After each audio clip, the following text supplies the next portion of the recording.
Welcome to the follow-up question. I'm your host, Michael Ashford.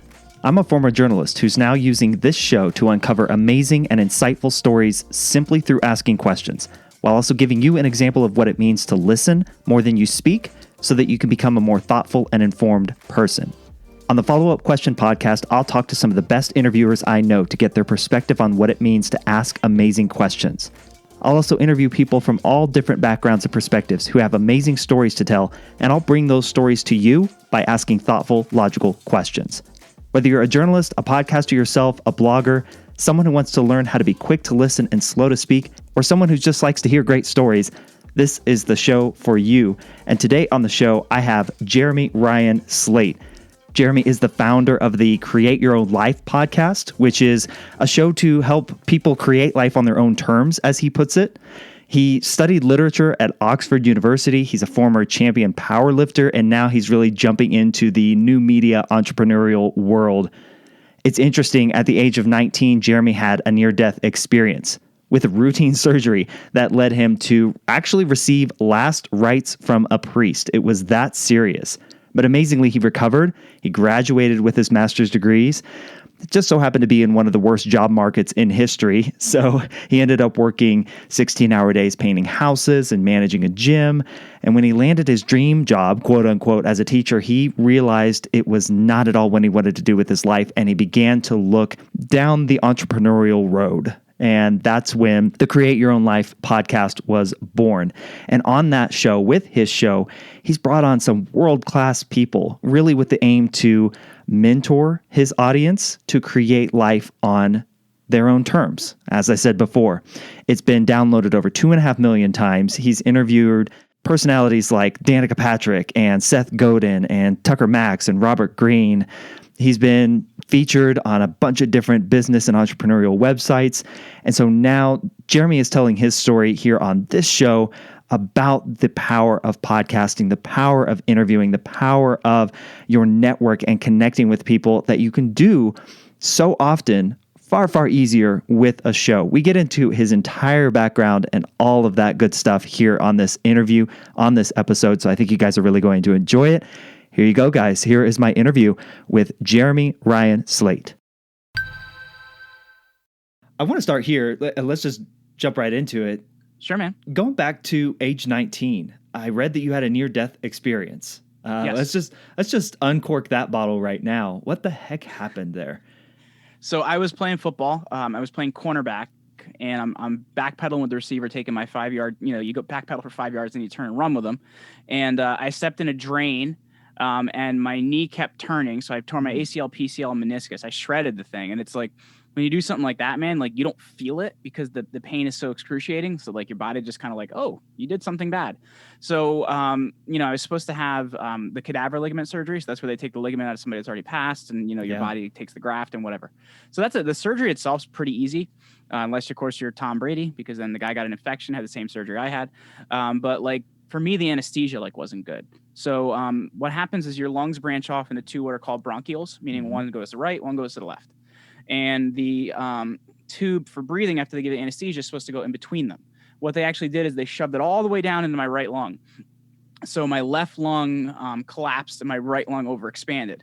So my pulmonary system was like all sorts of screwed up. Like my heart rhythm was off. My lungs couldn't expand properly. So for about 3 days, it was really weird. I explain it as like being like, you're not in the room, you are the room. If that sounds weird, yeah. It is. Yeah. Trust me. Like, you know what I mean? Like you're there, but you're not. A priest came in and got me last rites. Like it just feels like kind of like a mess of emotion because you pick up everybody else's emotion and experience it, but you can't really get out emotion of your own. So it was just kind of like a mishmash for like 3 days. The priest comes in, gives you last rites. So the doctor's telling your parents, like, we don't know why he's not going to make it because we don't want you to sue us for malpractice. But we think he may not make it, which was really weird because it's such a minor thing. But they couldn't get my blood oxygen levels up to where my body could breathe on its own. So, 4th day, the whole thing just kind of ended. But like, dude, it's like you're awake, you're asleep, you're awake, you're asleep, but you're aware of everything. And it's like a heightened level of awareness. It's really, really weird. So you remember the priest reading you your last rites? Yes, I do. It was weird, but I was asleep at the time. Yeah. And it's not like I was in a coma or anything. It's just like you're in and out of consciousness like so often that your awareness just becomes different. Like, you know what I mean? Like you're not in the space, you are the space. I know it sounds weird, but you're not in the space, you are the space. And everybody else is kind of in you. That came out wrong. Like in your space. Had you not mentioned it, I wouldn't even have caught up on that. Somebody else will later on. So let's just put that there. Now, were you in college at the time? Were you playing football in college, or was this just like an intramural thing, or what? It was just that we had a whole like league with, you know, like it was an intramural league, but we had a whole league with like uniforms, and we hit the hell out of each other. Like it was a lot of fun. But like, you know, it wasn't in college. I wasn't big enough to play college football. Gotcha. What do you do after an experience like that, where you have this, you know, it's cliche to call it out of body experience, but for lack of a better phrase, it kind of sounds like that's what it's like. How do you come back from that? How does your perspective change? What are the days and the moments after that like for you? So this is going to sound, you know, weird. And I never understood like people that talk about like their near death experience, because that experience wasn't mine. Like after I got done, I'm just like, that was cool. You know, let's just kind of go back to life. Like nothing really changed. Like nothing really impacted me, because you're 19 years old, man. Like you're invincible. Like you still think you can drive 120, nothing's going to happen. So it wasn't until 24, my mom actually had a really, really bad stroke. She lost her language skills. She has something called acute global aphasia, which means you know what you want to say, but you can't say it. And so she's like lost her communication, lost the right side of her, you know, the use of the right side of her body. And like, almost losing a parent, dude, like it hit me right between the eyes. And that kind of made me realize like, wow, you know, is what I'm doing mattering? Like, what do I really want to do? What impact do I really want to make? But it was until like, it was somebody else, I didn't think about it. When it was me, it was just kind of like, all right, whatever. I didn't die. Well, I wasn't going to die anyway. So who cares? Like, I don't know how to explain it other than it was a selfish viewpoint until it's not you. What were you working on at the time that kind of caused you to stop and think like, is this the thing that I want to be doing, faced with this reality of a parent's, you know, health issues staring me in the face? So I was teaching high school at the time, and I was commuting a lot as well. So like at that point in time, I'd have to, we started school at 7 a.m. So I'd have to leave my house at like 5:30 in order to do that. But at that point in time, like, you know, like I had moved back in with my parents because I was trying to help them and, you know, make sure everything was going well. So like my commute was even further, but then I'd have to get up at 4:30 and help my mom get dressed in the morning because she couldn't, you know, get her clothes on her own. So it was a huge life change, and it made me look at a lot of things differently, but also at the same time, like my original goal was to be a college professor. So I have my master's in early Roman Empire propaganda, not a very marketable skill, but it was fun. And I studied literature at New College, Oxford, and my intention was to get a PhD. But I applied to one PhD program, which was NYU. I didn't get in. So, you know, obviously, if that was something I really wanted to do, I would have kept pursuing that. But, you know, I'd really just, all right, whatever, you know, next thing. And you need a teaching certificate or a teaching degree in order to teach, like in public school.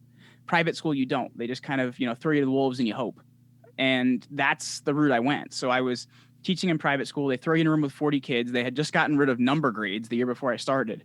So kids had realized that they could fail 5 things and pass one thing with a 70, and they could get a D and they were in good shape.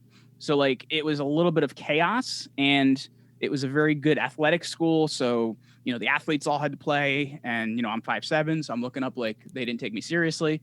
So I was not happy every day going to work. I was miserable. And I'm like, so I'm going to do this for 40 years or longer. So I just wasn't very happy. And like that whole shock to my system made me look at a lot of things very, very, very differently. You know what I mean? What else besides just job? Like what else were you looking at differently through that lens? Let me think about this. Cause it's, you know, job was the biggest thing. Cause it's like, I wasn't making much money, and I was working like 100 hours a week. Cause in private school, like they don't give you extra stuff, or they expect you to work prom and do all this different. So like, I was just, you know, that was, I guess, the biggest thing on my mind that made me look at it. Also at the same time, I don't think I'd ever really explored like what I wanted to do. Cause I never really I love my parents dearly. But like they always, since education wasn't available to them, like neither of them went to college. To them, it was really, really important that I did. So I never really explored what I wanted to do. You know what I mean? And I think that was one of the biggest things too, is like looking at, well, what do you want to do? And I'm like, And I think that's why I went through 3 or 4 different things. Cause I was like, all right, let's try some stuff and be okay with screwing it up. And that was another thing as well. So I think those two things were really big. Another thing is you're also looking at yourself spiritually, right? Like you look at it and you're like, what's bigger than this? Because I think a lot of times we don't look at the bigger picture. We don't look at, if you call him God, if you call him Allah, if you call him spiritual being, whatever you call him, like I don't think we really look at that in our daily lives until, everything that we look at as solid is shaken. So it also made me, look at my own spirituality very different.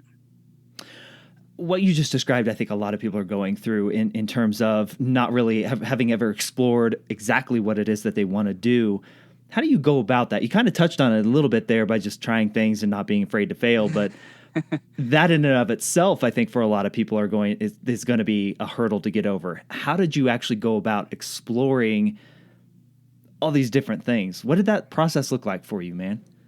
So here's the thing, and do you mind if I add something else to this? Because yeah, I do feel like our education system, and this is coming from somebody that was in education, isn't set up in such a way for people to do that, right? Agreed. Like you come out in a form of indentured servitude with a student loan that compounds at a percentage every single day, which is different than a mortgage. It's different than a simple interest loan. Your interest compounds daily. So you come out and you have to make a good amount of money to be able to pay for that, which you're never going to be able to make until you're 10 years out of school or whatever it may be. You're not going to buy a house till you're 50 if you do. So like we're not set up in a way for people to really explore that. And 200 years ago, there was something called an apprenticeship, right? Or even 100 years ago, there's something called an apprenticeship. You would work underneath somebody for a period of time and see if you liked it or not, or you'd get skills at it. And that would be how you'd go apply for a job then with experience. So I think that our system has to change a lot.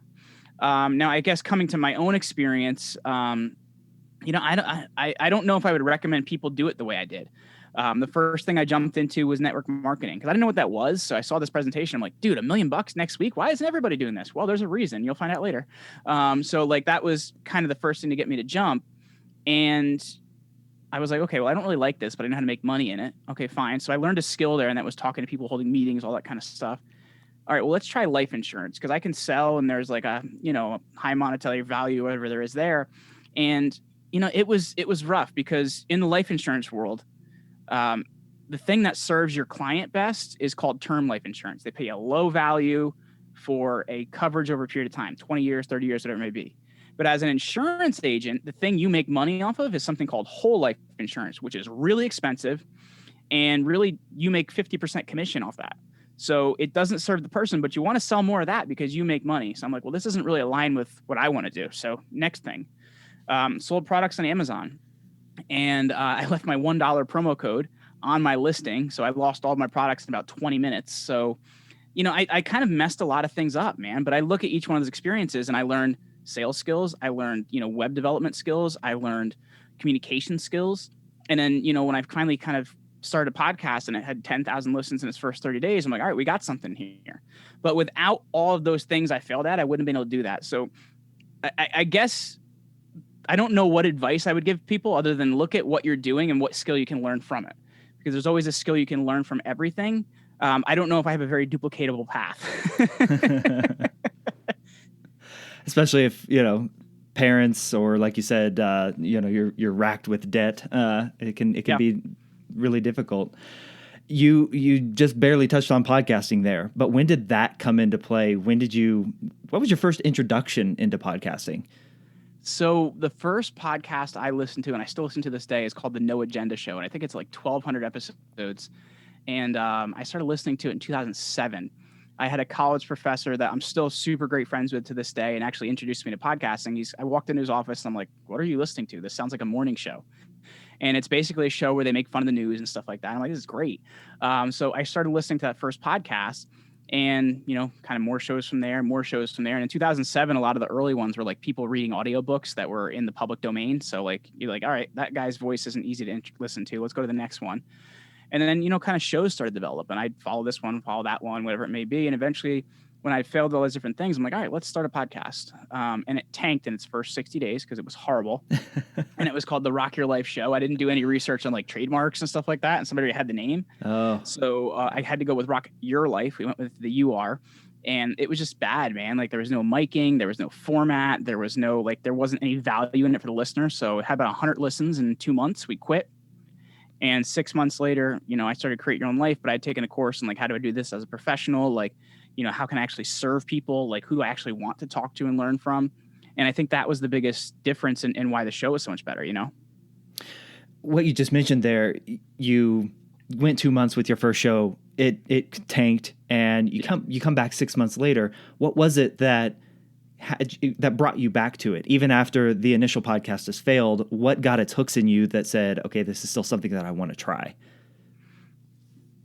So I lived in Peru for about a month in 2015, and it's kind of, I guess, just being out of your space. You look at things a little bit differently. You know what I mean? You're not considering the day-to-day of paying bills and whatever it is, because you're out of the country. So, these things are a little bit different.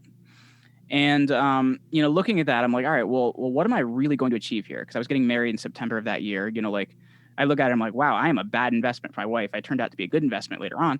But I'm a bad investment for my wife. So what am I actually bringing to the table? What value am I going to create? And I was like, okay, well, let me look at this because I think a lot of times people make opportunities wrong, right? They don't look at what did I do wrong to not get the most out of that opportunity? And that's how I looked at it. What did I do wrong to not get the most out of that opportunity?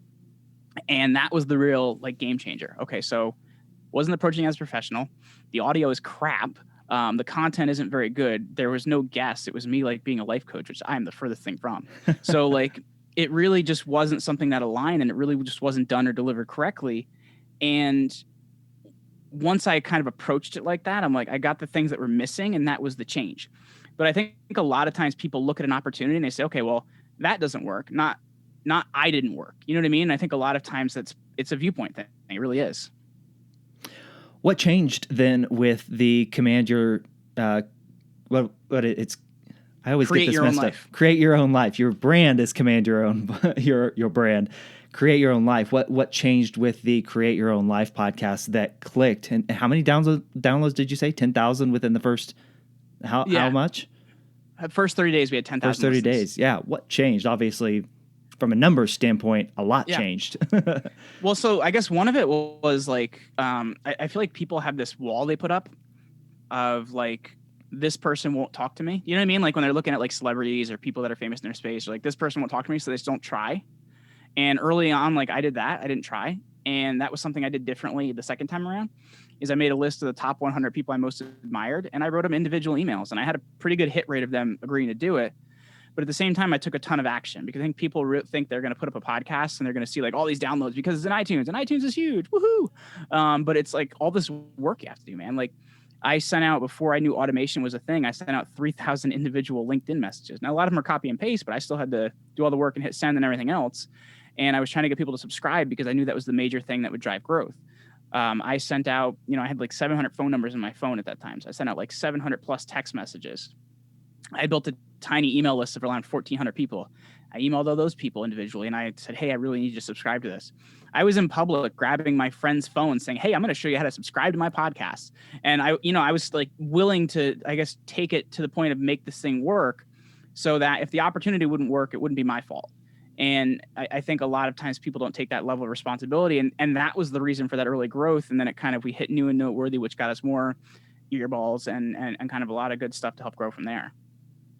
You mentioned, just reaching out to people, and so many of my guests on my shows have come through just, hey, shot in the dark. I'm going to send out a Instagram DM to this person, or an email, like you said. A lot of your messaging is talking about creating $1 million network. What do you mean by that? And is that kind of the foundation of that? I don't want to put words in your mouth, but what do you mean by that? Sure. So I mean that it's because here's the thing. On that level, you get opportunities that you don't look for, right? So I did a pretty awesome keynote in front of a couple thousand people in Kiev, Ukraine, that I didn't ask for. Somebody just came to me and said, hey, you'd be great for this. And you're looking for somebody to talk about podcasting at your level. Cool, man. I'll do it.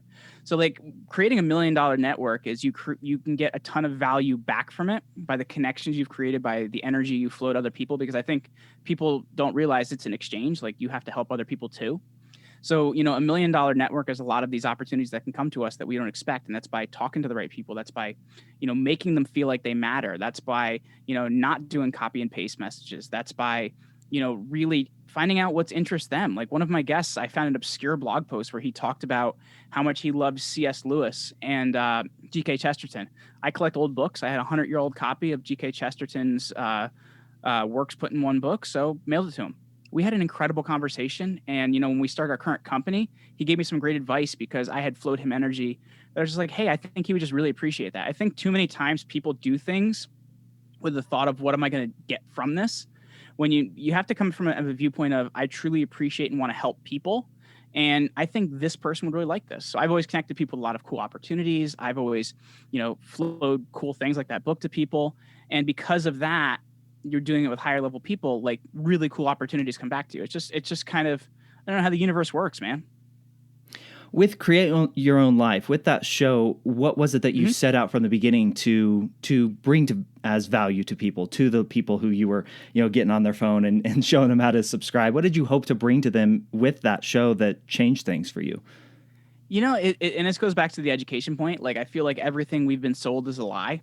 And it was something I've kind of realized. And I'm like, so I went to school for, I don't know, what do you go to school for? Like 12, 14 years if you're going to grad school. Like a lot of your life is spent doing that.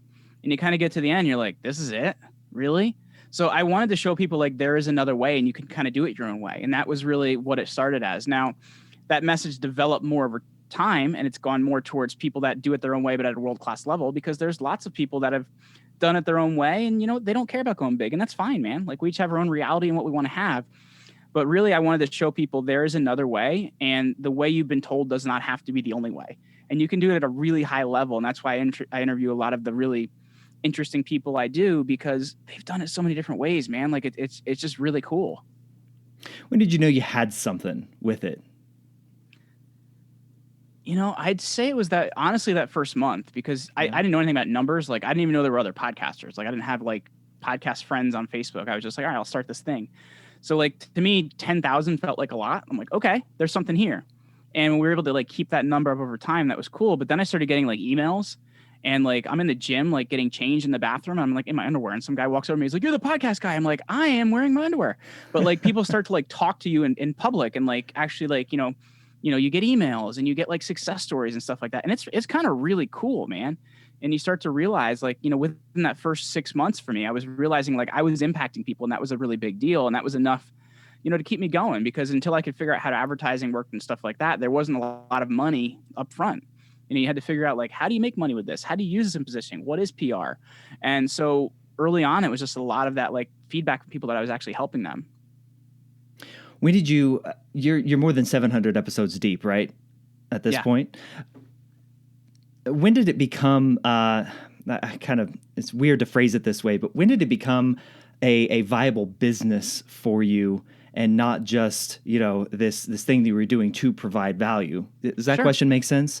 No, I started it in November of 2015, and midway through 2016, I started this company called, and when I say company, it was like me. It wasn't like, like, hey, me and my team. My team was my dog. I started this thing. We called it it was Slate Media Productions, and it was like a podcast in a box is what we called it. And I didn't know what virtual assistants were either. So like, had I known that, this business may have turned out differently. But like, so it was me building somebody's website. It was me doing all their social media, doing all their podcast artwork, scheduling their guests, editing their show, like doing everything around it. And I wasn't charging anywhere near enough money for me to make money. So that was kind of the first thing at that. I'm like, ooh, that doesn't work.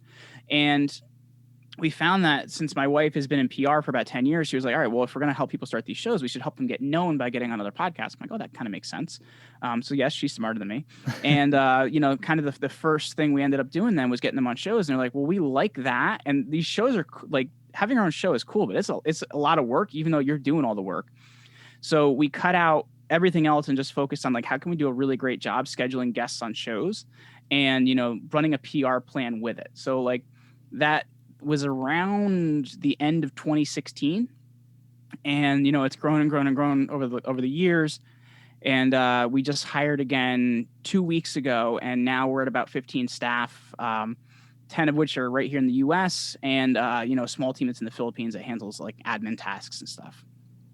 How often do you get the question, how long is it going to take before I start making money off of my podcast? How often do you get, the people that see the biggest of the big podcasters and think, I can do that? How often do you have to level set with folks, I guess is the question. Have you ever seen that South Park episode where they talk about the magical internet money? I don't think I've seen that episode, no. Okay, so there's a South Park episode where they talk about the magical internet money, and they're like, you just put a video up on YouTube and then you're rich. So like that's like, I like what I think people come into podcasting with, this idea that they're going to start the podcast and make the magical internet money. And the thing you have to realize is there's like 3% of podcasts that are going to make, the money like Joe Rogan does, or a lot of shows like that. You have to understand the purpose and why you're doing it. And really, if you're going to have a great podcast, is to promote something else you're doing, whether it be your business, whether it be some sort of affiliate deal you're doing, whatever it may be. Like your podcast is kind of like your front end as a PR vehicle so that you get known and get seen. And you need to figure out then how to make money off of it in other ways, like flowing that energy to your business. But I think too often people think, all right, I'm going to start a podcast. We're going to make millions of dollars in advertising and it's going to be amazing. But it's just not like that, man. I think people have this huge idea that they're going to make the magical internet money. You mentioned the phrase the PR, and you talk a lot about the basics of PR.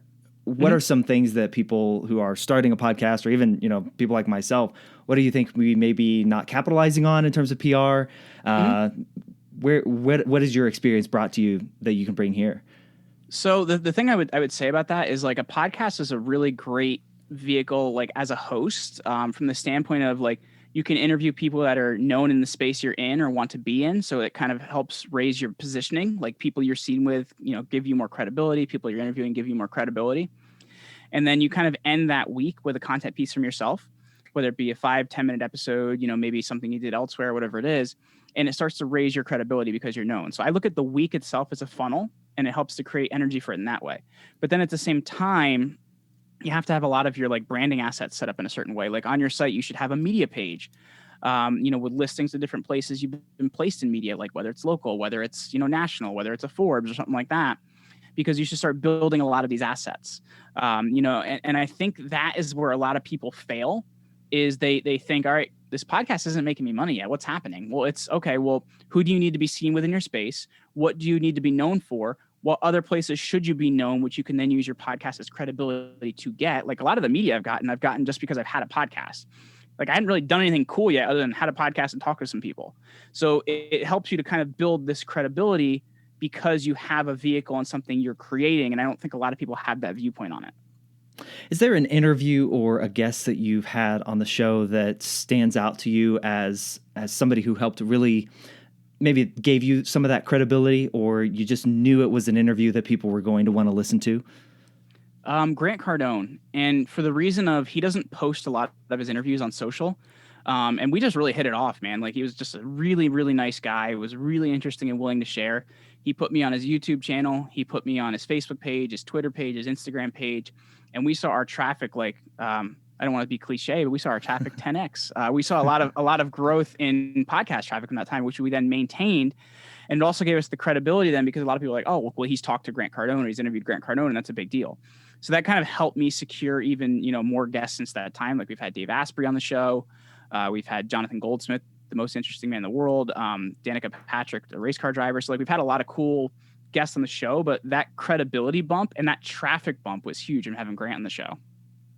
I want to ask this question in kind of a different style.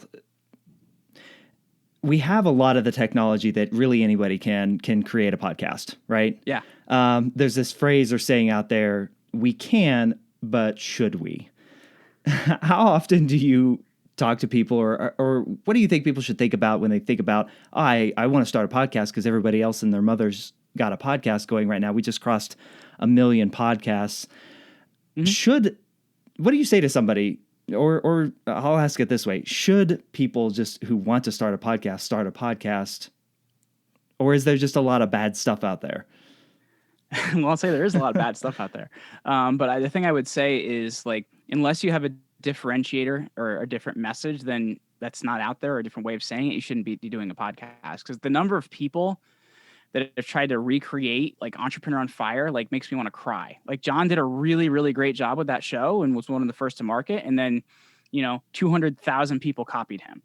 And because of that, like, you're not memorable. You're not actually creating, unique content for the people listening to you. You're not helping your own brand. So I think it's really important to say, what is my unique and different message, and how can I deliver that? And if you can't come up with that, it's probably not a good idea to go forward, man. It really isn't. You talked earlier about the education system and its failures. What do you think you've learned the most from your guests or through the experience of starting a podcast that has supplemented your education, I'll say? Yeah. I've learned one of the big things is the value in adversity. Like, a lot of my guests have been through some stuff, man. Like I had Bedros Keuilian on the show, and he ate out of garbage cans when they first came to America to like make things go right from Armenia. And like, I've found that, adversity and your ways to get out of it and your ways to get creative with it can teach you so much that schooling can't teach you, because you have to be so creative with that problem solving, because sometimes it is life or death, or, career or whatever it may be. So it's taught me the value in adversity. It's taught me also the value in learning from other people's experiences. Like, one of the biggest things that I've done, and it also has changed the way I read books as well, is I read a lot of biographies and autobiographies, because I want to know, like, how people that have achieved a lot, what do they think? What do they do? What have they done? And I found that somebody else's experience can cut the learning curve for you. And I find a lot of times, like, especially in schools, man, we're not teaching primary sources anymore. We're in this world of what's called postmodernism, where we give other people's opinions on things rather than what actually happened. And I think because of that, we're not allowing people to learn from experience. Or we make the same dumb mistakes, man. And I think that's what it's really taught me, is the value in learning from other people cutting the learning curve for you is a really big deal. Where do you think podcasting goes? Like I said earlier, we just hit 1 million plus podcasts, and it's not slowing down for sure. Yeah. Where do you think this goes, and how do you think people should think about it in terms of their brand? I mean, your company is Command Your Brand. How do you think people should think about a podcast in those terms? Well, I think we're really in a huge growth phase for podcasting. I know you said the number of shows are growing. Only about 18% of those are active, though. So, you have the ones that like took it seriously or kind of still stick around, and that number keeps growing. It's definitely grown over the last couple of years. It was 12% a couple of years ago. So, that's a really big deal. At the same time, like, you're getting people that are sticking around for 80, 90% of an episode, which is huge. And if you look at the media scene, right, like, people want to watch Hulu, people want to watch Netflix, people aren't watching, cable TV as much, they're cord cutting, they have Sirius XM, they're listening to podcasts. Like, it's a very user driven media world. And I think because of that, you're only going to see podcasting grow, because the user wants to decide what they want. And in podcasting, you can pivot very quickly, because, you don't have a producer you have to please a lot of times, or you don't have a network you have to please at any time. And, because of the way even your agreements work with your advertisers, you have a lot of control over your content. So because of that, I think that we're able to deliver the user more of what they're looking for. So I think we're really, this is only the nascent phase of podcasting, man. I think there's a lot of growth ahead of us. And there's also gonna be a lot of changes. I do see a lot more, networks growing around the podcast space. And it's going to be really interesting to see where that goes over the next couple of years. Going back to that 18%, are active out of that million plus now. Why do you think that is? What do you think people don't think about when they start a show and it ends? Like, even yourself, I mean, you had the experience of 2 months in, you shut it down. What do you think people aren't thinking about, man? I think it's the simplicity of two things. One being that they don't think about the amount of work it's going to take. You know what I mean? Like, it's to do a good job of your podcast, it's a lot of work, man. Number two, they don't think of, they all start it for what's in it for me, not what's in it for other people. And if you're going to keep it going, you have to think of what's in it for your listener, because without a listener, you have nothing. And I think that's a lot of times what happens. We get what's called pod fading, where, there's a show out there and its last episode was in 2018 and it had about 18 episodes or 20 episodes. Shows get around 20 episodes and they quit because they realize, like, oh, this isn't going anywhere for me, because they don't have a bigger vision. They're not servicing the people that are listening to it. It was about doing something for them, or, rather than what can they do for the audience. And I think when you come at things with that viewpoint, man, like, you're going to have a very rude awakening if you don't start realizing you're creating this for other people, and you're going to quit after 20 episodes. What about you? What's on the docket for you, and the things you're looking forward to as you get closer and closer to 1,000 episodes? Just trying to and the thing that's really been cool is as the show's grown, I've gotten to talk to like even more people I've really wanted to talk to, which has been cool. In September, and I always hate saying interviews before they've happened, but in September we have scheduled former CIA director General David Petraeus, which I'm really stoked for. That should be interesting. So like just really getting to talk to more and different, people of caliber is really cool.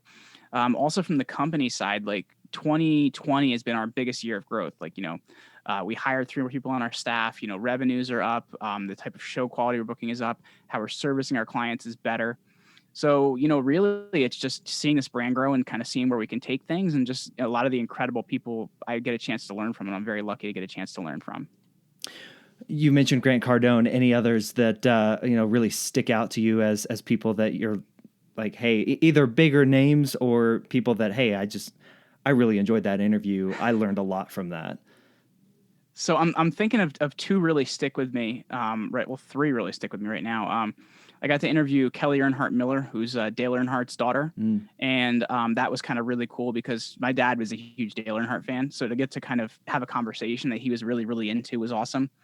Also, a couple weeks ago, he wasn't really a big deal in the baseball world, but I got to have Ryan Roland Smith on, who played a few years. He came from Australia, played a couple years for the Mariners pitching. And it was really cool to get to have not just a baseball conversation, but a conversation about like where things are going with COVID and professional sports and stuff like that, because it's a weird world out there. So that standpoint was really cool to get to have a conversation with somebody like that. And I guess if I could add one more, and I feel like these are all sports, and I guess because I really like sports, but I'm a former sports writer, so we're good with the sports. we're good with that. Yeah. I remember in 2001 watching this unknown IndyCar driver win his first Indy 500, and that guy's name was Helio Castroneves. And he won 2 more Indy 500s after that. So he's a 3-time winner, and I got to have him on the show, and it was such a cool experience to get to learn from somebody like that. Awesome, man. On the branding side of things, what do you say to somebody who's maybe skeptical that they need to think about themselves as a brand? I mean, your company is Command Your Brand. For the people that, maybe they don't even have a podcast, but they're still thinking about that. Sure. Why do you think that's important for them to pay attention to? Because I think, like, yes, we have our big brands, like we do. They're always going to be around, like the Amazons and stuff like that. But I think it's harder and harder to create that because, it's people talking to people, right? And I think the personal brand humanizes a lot of what you're doing. And it also creates an asset, right? Because, the company you're doing now may not be the company that you're going to be building forever. And it helps you to create an asset which then can be put behind whatever you're going to do in the future. So I think you're thinking in the future, but you're also thinking the way of, people buy from people and stuff like that. And if you're going to be known and be the person in your space, like, they have to understand who you are and build trust with you. And I think it's really, really important that way to think of yourself as a brand. For somebody who's just heard what you just said and said, okay, I need to start working on this. What are the base elements that, above anything else, even perhaps before starting a podcast, I don't know. Yeah. What are the things that people need to be thinking about, working on, paying attention to, fresh out of the box? So I would say, first of all, like, if you're going to have a website that's like yourname.com, you need to have the copy written in third person, because important people don't write about themselves. Other people do. The other thing is having a media page on your website, and that's a page where all of your media features, whether they're podcasts, whether they're newspapers, whether they are stored. And the thing that a lot of people skip, which is super important, is something I call the small pond strategy. Everybody has a small pond that they're part of. It may be, like I said, for me, I was in a small town, 5/8 of a mile in size. Nothing happens there. So if I wrote a press release and sent it to the local newspaper, they printed it, which means it was in their print version and on their online version. Well, that goes on my media page. I think too often people try to go for the big pond, which is where they're a little fish in, rather than looking at all the small ponds they're in. Maybe their town, it may be their university, it may be they're in a lake community, it may be the Rotary Club, whatever it may be. Grab a lot of those small news sources, and you can do that by writing press releases. I always tell people Google HubSpot and press release. They have a really good article on how to write one. And that can be a lot of your early media features and can start to kind of get the ball rolling before you start reaching out to any other big media. But a lot of people don't do those few small things, and they're really setting themselves at a disadvantage because they won't get to where they want to go. Fantastic stuff. Absolutely. The basics of PR right there. Yeah, man. Absolutely. Well, before my last question for you here, Jeremy, how can people connect with you? How can people follow along? Obviously, we've mentioned many times the Create Your Own Life podcast, which I'll certainly link to in the show notes. But yeah, just give us the rundown there. Absolutely. Well, if people want to check out anything about me on the personal brand side, it's over at jeremyryanslate.com. Or if they're interested in a lot of what we talked about in the branding world and the PR world and really getting out there and want to figure out how to get featured in their favorite podcast, I wrote a really cool paper called Why You're Not Getting 7 Reasons You're Not Getting Featured on Your Favorite Podcast. And you can actually get that over at commandyourbrand.com/7 reasons. And the word 7 or the number 7 will get you there.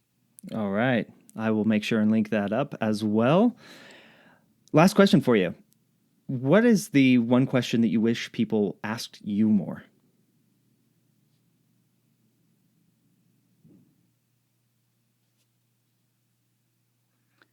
Gosh, man, because like I'm really interested in historical topics. So like it would probably be something around like, do you think Cesare Borgia was really Pope Alexander the Sixth's son? Not that anybody else cares about that. And yes, I do. I don't know, man. It would have to be something historical because I'm really, really interested in like, I'm interested in 3 people historically a lot, and I may write a book on this later. I don't know.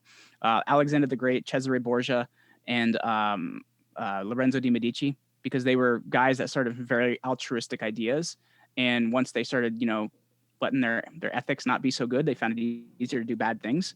And it became about control and power rather than, how can I help people? So I don't know what the question around that would be, but for me, it would be something around, a historical topic. who was the second? Cesare Borgia? Did I say that Cesare right? Borgia. Who was he? So he was the first cardinal to ever leave his vows as being a Catholic cardinal.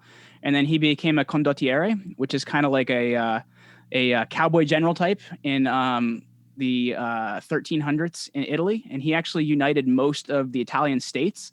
But then once he got malaria and maybe his father, maybe not his father, Pope Alexander VI died of malaria. The new Pope, Pope Julius II, and him became enemies, and the Pope had him killed. So that was kind of the end of it. Good. Understood. All right. There's that history. So those 3 men, the 3 men that you just talked about, and I can't even pronounce the third one that you mentioned either. Lorenzo di Medici. Lorenzo di Medici. You kind of mentioned why they were so fascinating to you, that they set out with good intentions, but then ultimately power and control took over. Why is that storyline so woven into what you find fascinating about these men? Because I believe it's possible to do big things like that and not go the other way with it. Like if you look at somebody like Marcus Aurelius, he didn't. And I think it's because oftentimes, we do something wrong. It's an ethics problem. Like, Alexander the Great killed one of his top generals, Clytus the Black, and it became much more easy to do bad things. And we don't take responsibility for things. And then we keep justifying and justifying and justifying and justifying. So for me, it's the idea of if we are able to stay ethical and we're able to stay knowing what's right and good, we can make a massive impact on this planet.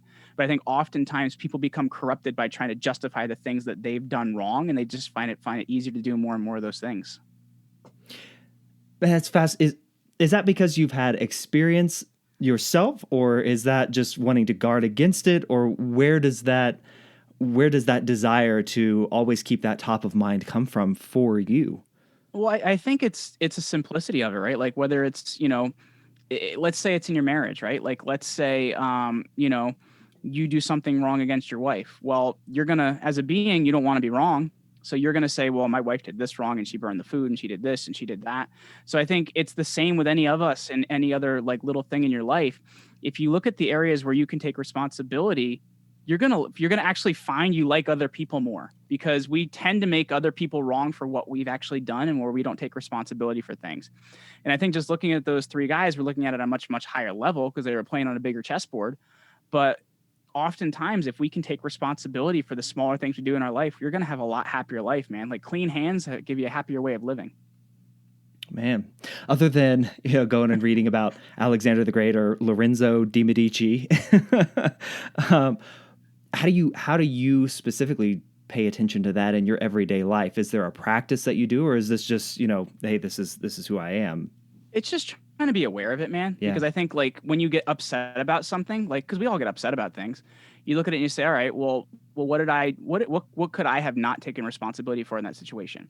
And I think oftentimes people just, they blame. Well, you, and him. You look at it and you're like, all right, well, actually, you know what? If I had let that person know that I had a recording at that time, I wouldn't get so mad at them for what they did during it. Well, if they don't know, and then, you know what I mean? So it's like, oftentimes we don't take responsibility for a lot of these different areas.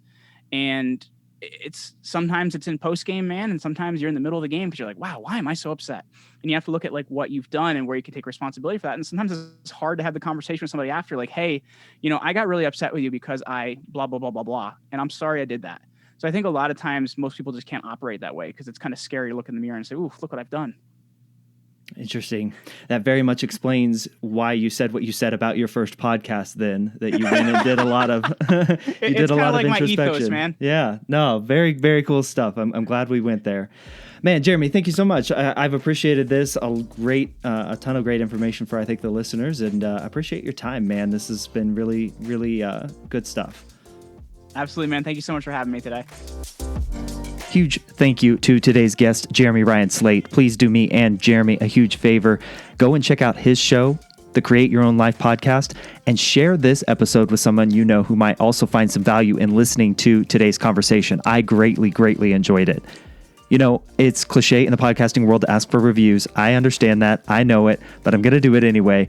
Please, honestly, reviews do help all of your favorite podcasters, not just me, if I'm included in that group, continue to do what they do and reach more people. So if you have it in your heart, please leave a rating and review of this show wherever you might be listening and spread the word about the follow-up question.